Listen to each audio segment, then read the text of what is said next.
Hey guys, welcome back to the course. In this lecture, we're going to cover one of the most important terms and concept around analyzing wholesaling deals. The term we're going to talk about is the ARV, or what's affectionately known as the after repair value.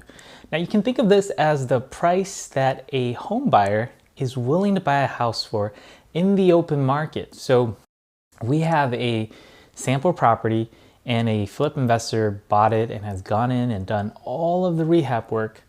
How much could they realistically expect to sell it for? Now we start off with this because this figure is ultimately going to dictate how much you're going to offer on that property. Now never ever start off by thinking, how much can I afford to pay for this property? And then trying to work your way up to a sale price. Instead, always start with the ARV and then you work your way down to what is the most that you're willing to pay. But a couple of questions are going to follow when we think about the ARV. First is, hey, what kind of work needs to be done to this property in order for it to be able to achieve the ARV in the open market? Does it need a new roof, new kitchen, HVAC, new pipes? Does it need a new foundation? You know, depending on what needs to be done, the cost of the rehab or the total cost of it is going to change. Second, how do you actually arrive at an accurate ARV? Well, you do that by looking at what are called market comps. That is, you look at similar properties that have recently sold in the market that you're in.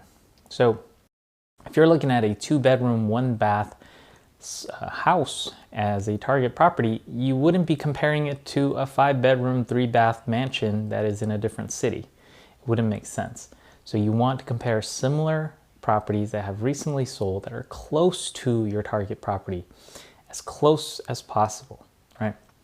So if you're in a more urban market, for instance, try to find something that is on the same block or on the same tract as your target property. And as a general rule of thumb, try to stay within a mile radius. But if you're in a more rural or open market, try to stay within a 5-mile radius. Now, ideally, you want to look at comps that are within 3 months. But if you find that you can't get enough comps, you can do one of two things, or both. You can extend the time. Instead of looking at just 3 months, maybe look 6 months out, even up to a year out. Or, increase your distance. Instead of a 1-mile radius, look at a 2-mile radius. Now, these comps aren't going to be as good, but it's better to have some comps to work with than no comps at all. Now, how do you get good comps? Well, the best way is to get to know a local real estate agent who has access to the MLS and can give you the data on recent transactions in the market. Now, if you don't have that, less accurate but still workable option is to get data from sites like Zillow.com. Now, there are other sites if you're in markets where Zillow doesn't cover. Most of the core big city markets, Zillow is going to have a lot of data for. But if you're in one of those markets that aren't core, sites like Zillow might not be your best bet. So another option would be to join a local meetup group or Facebook group that has investors that are familiar with the market. You can get suggestions and get recommendations from them and even get some ideas about what's going on in the market. You may even get to find a mentor, for instance. So don't just take what you can readily find, really go out there and find the best available comps possible. Without the best possible comps, you're not going to be able to calculate the best and most accurate ARV for your property.